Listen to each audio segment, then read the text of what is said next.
On the morning of March 6, 1933, Americans woke up to find that every bank in the country was closed. Not some banks, not troubled banks, every bank. Franklin Roosevelt had been president for 36 hours. At 1 in the morning, he had signed Proclamation 2039, invoking the Trading with the Enemy Act of 1917 to suspend all banking transactions in the United States. No deposits, no withdrawals, no transfers. The proclamation would last 4 days. Nobody knew that yet. In Milwaukee, ministers agreed not to pass collection plates that Sunday. There was no cash to put in them. In El Paso, the First Baptist Church accepted IOUs. In the Bronx traffic court, 28 defendants served one-day jail sentences rather than pay fines of $2 to $5 because they could not get to their money. In cities across the country, hotels accepted personal checks. Theaters took IOUs, and merchants extended credit to strangers because the alternative was closing entirely. The country had been running on trust for 36 hours. It was about to find out whether that trust could be rebuilt. This is the third and final video in the Great Depression series. We covered the crash and the bank failures in Part 1. We covered who survived the depth of the Depression in Part 2, the penny auction farmers, the men who entered the crisis without debt, the bondholders who thrived in deflation, and the professionals whose credentials held value when financial assets collapsed. Today we're examining the partial recovery.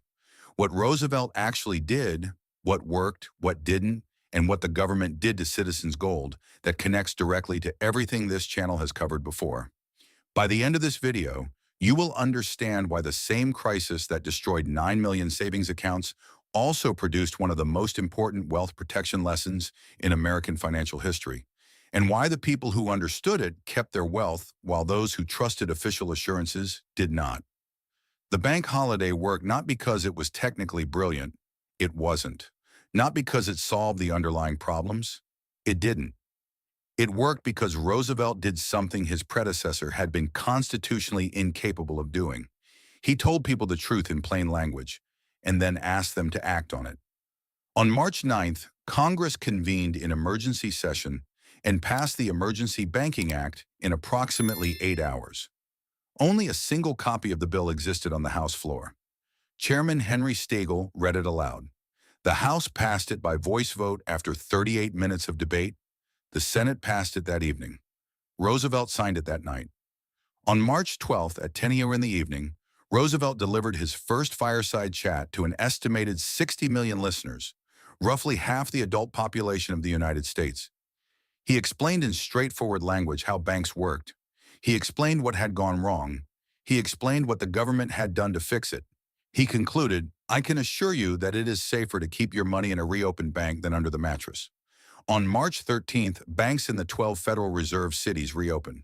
The Dow Jones Industrial Average gained 15.34% that day, the largest single-day percentage gain in the history of the index, a record that still stands. By the end of March, $1.2 billion had flowed back into the banking system, 2/3 of everything that had been withdrawn since February. Deposits far exceeded withdrawals. Roosevelt had averaged 5,000 letters per week as a candidate. After the fireside chat, he received 50,000. Bank failures plummeted from over 4,000 in 1933 to 61 in 1934. One number, 1 year. That collapse in bank failures was not primarily the result of the Emergency Banking Act itself. It was the result of what Congress attached to the Glass-Steagall Act that June, the Federal Deposit Insurance Corporation, which insured deposits up to $2,500. This single structural change, government-backed deposit insurance, ended the bank run as an American institution. Before the FDIC, a rumor could empty a bank. After the FDIC, a rumor had nothing to feed on. Depositors who knew their money was insured had no reason to run. The modern equivalent already exists. FDIC insurance today covers up to $250,000 per depositor per institution. If you hold more than that at a single bank, the excess is uninsured. This is not a theoretical risk. It was demonstrated in March of 2023 when Silicon Valley Bank failed and depositors above the insurance limit faced a genuinely uncertain period before the government stepped in. The lesson from 1933 is still operative. Know exactly what is insured and what is not. Now, the New Deal, the official history presents it as either a triumph that saved capitalism or a socialist overreach that prolonged the Depression, depending on who is writing the history. What the record actually shows is more specific than either version. Roosevelt signed 15 major pieces of legislation in his first 100 days.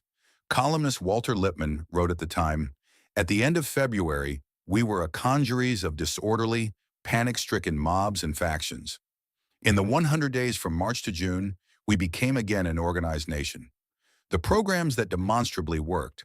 The Civilian Conservation Corps enrolled unemployed men from families on relief, paid them $30 a month, 25 of which went directly to their families, and put them to work in national forests and parks.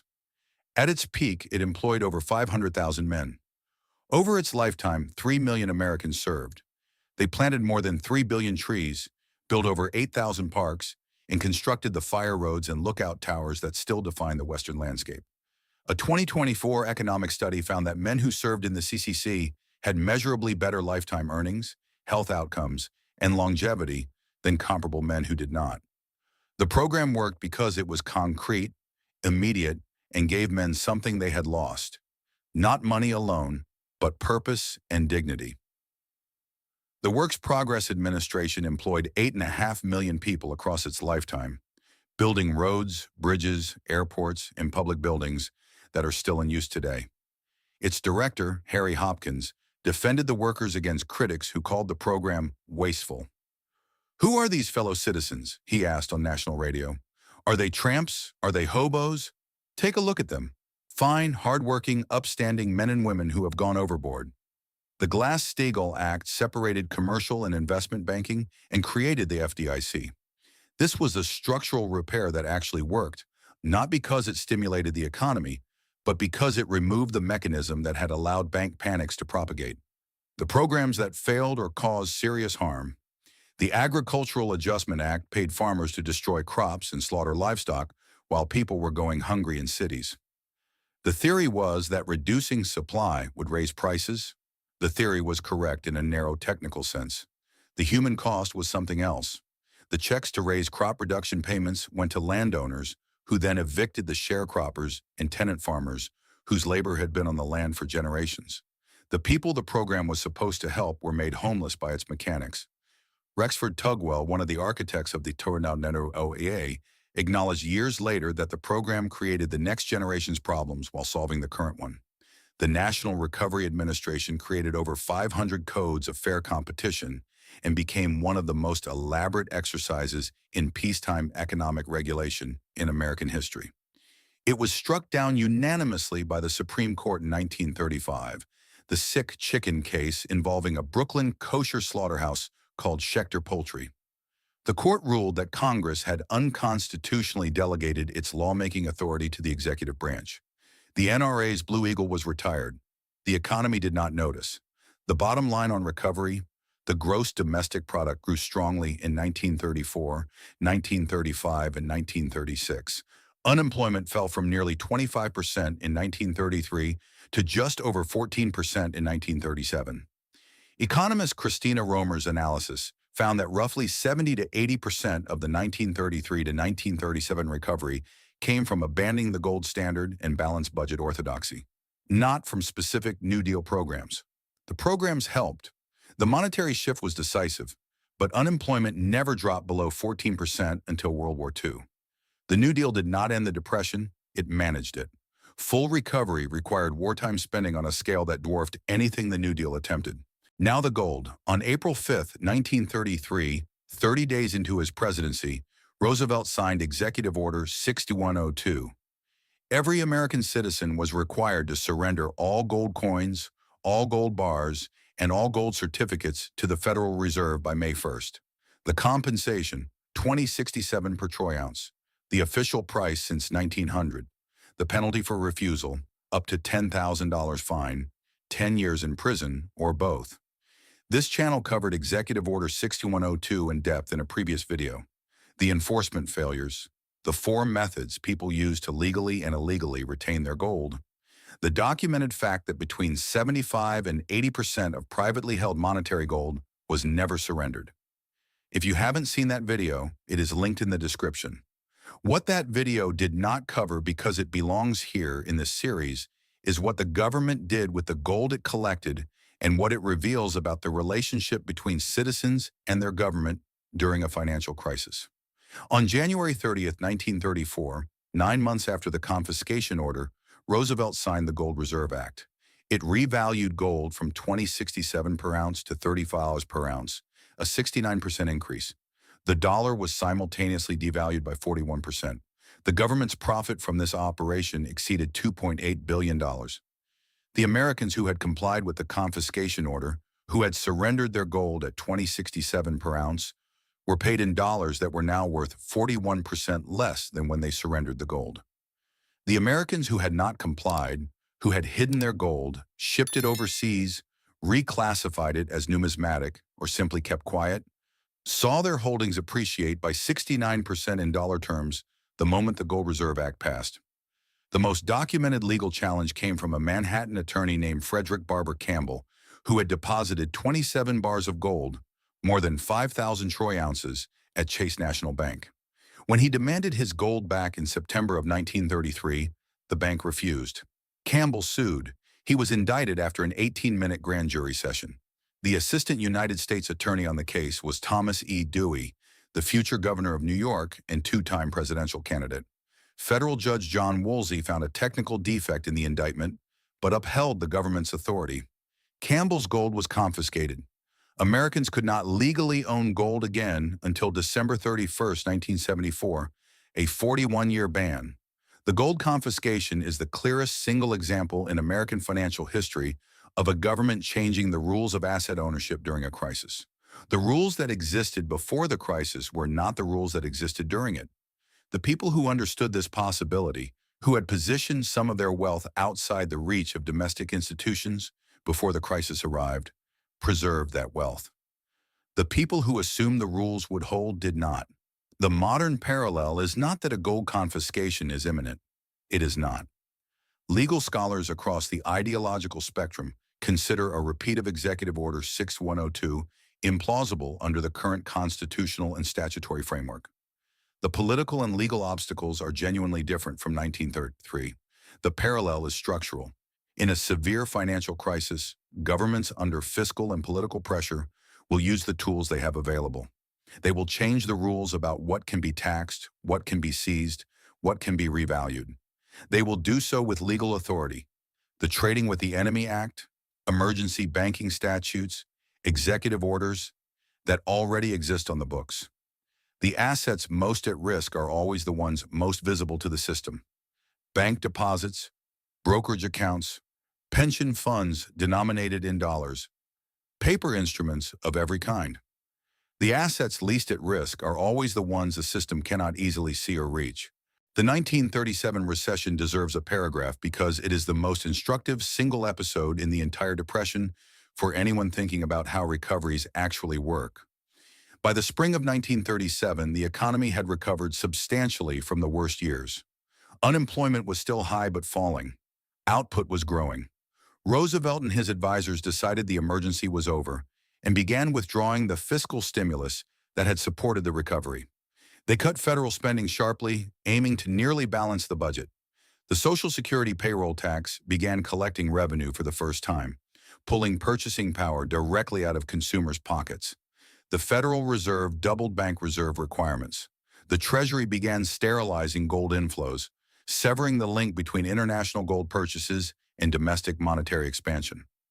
Between May of 1937 and June of 1938, industrial production plunged 33%. Manufacturing output fell back to 1934 levels. The stock market dropped over 40%. Unemployment jumped from 14% to 19% in 13 months. Roosevelt reversed course in April of 1938, sending a major new spending program to Congress and pressing the Federal Reserve to ease. Recovery resumed immediately, but employment did not regain its 1937 levels until the United States entered World War II. Christina Romer called the 1937 recession a cautionary tale against premature withdrawal of support during a fragile recovery. The pattern has repeated in every major post-crisis period since, in the 1970s, in the recovery from 2008, in the debates over stimulus withdrawal after 2020. The mechanism is always the same. Withdraw support before the private sector has rebuilt its own momentum and the private sector collapses back toward the crisis floor. The 1937 lesson is specific, and it applies directly to how you think about positioning today. Recovery timelines are longer than officials claim and longer than markets price. The Dow Jones Industrial Average did not return to its 1929 peak until 1954, 25 years later. Real estate in Manhattan fell 67% and stayed down through the entire 1930s. Every Depression survivor interviewed by oral historians in the 1960s described the same experience. They thought it was over several times before it actually was. The people who preserved their wealth did not do so by correctly predicting when the recovery would arrive. They did so by building positions that did not depend on the recovery arriving on any particular schedule. 3 episodes, 3 phases, 1 pattern. The history books frame the Great Depression as a story about institutions. The Federal Reserve that failed, the banks that collapsed, the government that responded badly and then better. The official version assigns responsibility to systems and structures and doctrines. It is not wrong. Those failures were real. But the documented record across all 3 episodes locates the survivors somewhere else entirely. They were not the people who correctly predicted what the institutions would do. They were the people who understood before proof was available that the institutions would prioritize their own survival over the survival of their depositors, their shareholders, their citizens. Edgar Brown was told to stay in the market by brokers who already knew the loan portfolio was deteriorating. The Bank of United States depositors were told their money was safe until the morning it wasn't. The veterans were told their service would be honored until the Army set their camp on fire. The gold owners were told the dollar price of gold was fixed until the government needed to change it. Every one of those assurances came from institutions that had legitimate authority, public credibility, and private information that contradicted what they were saying. The people who survived the Depression understood something that the official history still resists, stating plainly. The interests of the institution and the interests of the individual are not the same. They overlap enough in normal times to be confused for each other. In a crisis, the confusion lifts. That is not a counsel of despair. It is a navigational instrument. The people who used it, who built positions outside institutional reach, who maintained liquidity, who cultivated community, who held assets the system could not easily see, did not just survive the Depression. They were the only ones positioned to benefit from what came after it. If this story has changed the way you view the financial history of the Great Depression and the nature of institutional trust, please subscribe and like the video. We are uncovering the history that they have tried to bury. Secure your future by understanding the past. The next treasure of knowledge will be open soon.